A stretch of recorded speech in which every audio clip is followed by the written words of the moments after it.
റഹ്മത്തുൽ ലിൽ ആലമീൻ മുഹമ്മദുർ റസൂലുള്ളാഹ് സല്ലല്ലാഹു അലൈഹി വസല്ലം തങ്ങളെ അങ്ങേയറ്റം അങ്ങ് സ്നേഹിച്ചാൽ അതല്ലേ മഹാന്മാര് പഠിപ്പിച്ചത്, അല്ലിമു ഔലാദക്കും മഹബ്ബത്ത റസൂലില്ലാഹ്. നിങ്ങളുടെ മക്കൾക്ക് റസൂലുള്ളാഹിനോടുള്ള സ്നേഹം പഠിപ്പിച്ചു കൊടുക്കണം. അങ്ങനെ എല്ലാവരെക്കാളും, മാതാപിതാക്കളെക്കാളും ബന്ധുമിത്രാദികളെക്കാളും സ്നേഹജനങ്ങളെക്കാളും ഭാര്യ സന്താനങ്ങളെക്കാളും എല്ലാവരെക്കാളും റസൂലുള്ളാഹിനെ അങ്ങ് സ്നേഹിച്ചാൽ ഏതെങ്കിലും ഒരുത്തന്റെ കൂടെ നമ്മുടെ മോള് ചാടിപ്പോല. കാരണം അവളുടെ കൽബിലാരാണ്?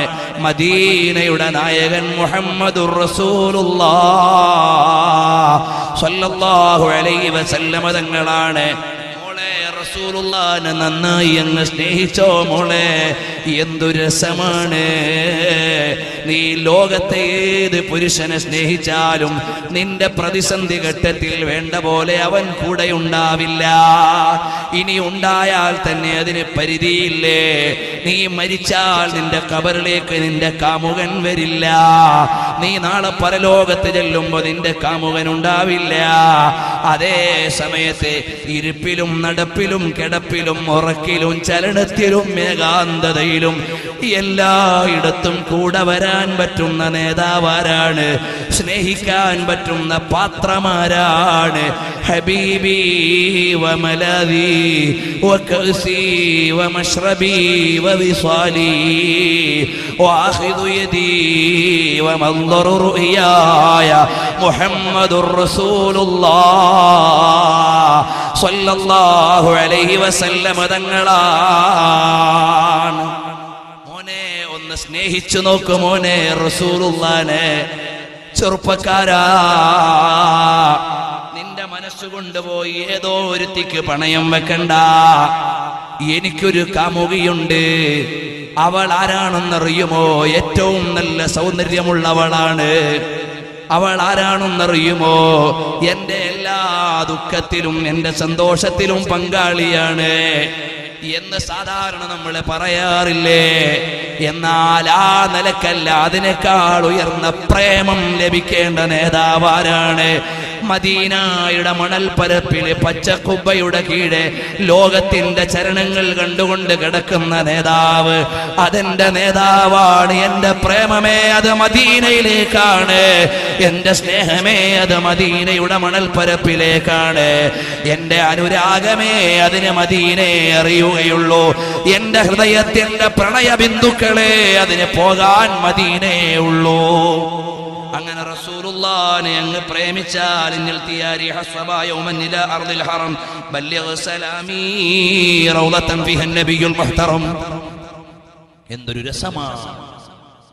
നബി സല്ലല്ലാഹു അലൈഹി വസല്ലം തങ്ങളെ അങ്ങ് മഹബ്ബത്ത് വെച്ചാൽ നമ്മുടെ മക്കളുടെ ഖൽബിൽ റസൂലുള്ളാഹിനോടുള്ള പ്രണയമുണ്ടായാൽ രാത്രി കിടന്നുറങ്ങുമ്പോ വരുന്ന നേതാവാണ്. എന്റെ പ്രിയപ്പെട്ട പെങ്ങളെ, എത്ര ആളുകളെയാണ് നമ്മൾ സ്വപ്നത്തിൽ കണ്ടുപോയത്? നാട്ടുകാരെ കണ്ടില്ലേ, വീട്ടുകാരെ കണ്ടില്ലേ, കൂട്ടുകാരെ കണ്ടില്ലേ?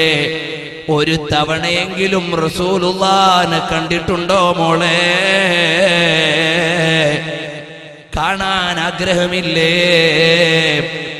എന്തൊരു സൗന്ദര്യമാണ്! സാഹിബുൽ ബഹ്ജതി വൽ കമാൽ.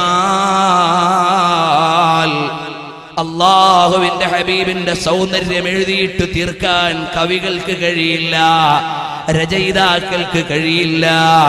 അങ്ങനെയുള്ള അതുല്യമായ സ്നേഹത്തിന്റെയും സൗന്ദര്യത്തിന്റെയും ഉടമയായ റസൂലുള്ളാഹിനെ ഒന്ന് കാണണ്ടേ മോളെ?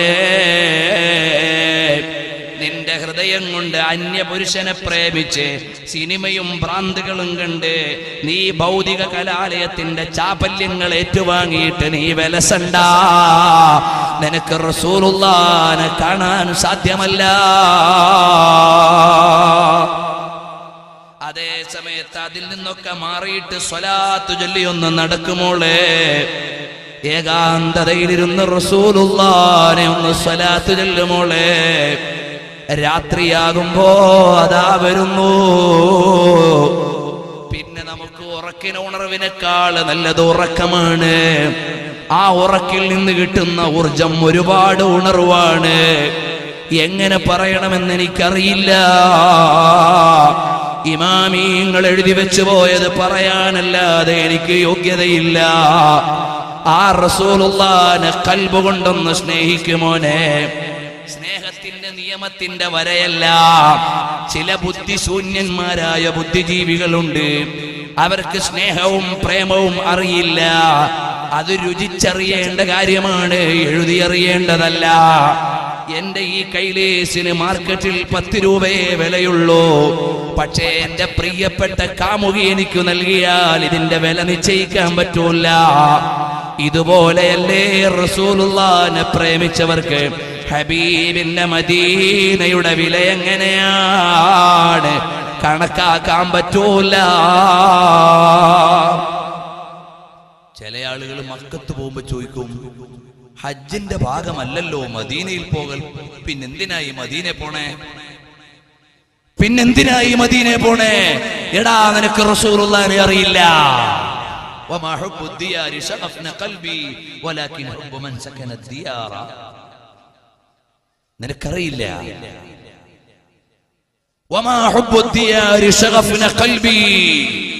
ഈ പൊളിഞ്ഞു കിടക്കുന്ന വീട് കാണുമ്പോ ഞാൻ പാട്ടുപാടാനുള്ള കാരണം ഈ കല്ലും മണ്ണിനോടുള്ള സ്നേഹമല്ല. വലാകിൻ ഹുബ്ബു മൻ സകന ദിയാറ. ഇതെന്റെ കാമുകിയുടെ വീടാണ്, അതുകൊണ്ടാണ് ഞാൻ ഇതിന് ഇത്ര പവിത്രത പറയുന്നത്. എന്നതുപോലെ റസൂലുള്ളാഹി സ്വല്ലല്ലാഹു അലൈഹി വസല്ലം തങ്ങളെ ഇഷ്ടം വെച്ചാൽ നമ്മൾ സൗദി അറേബ്യ പോയി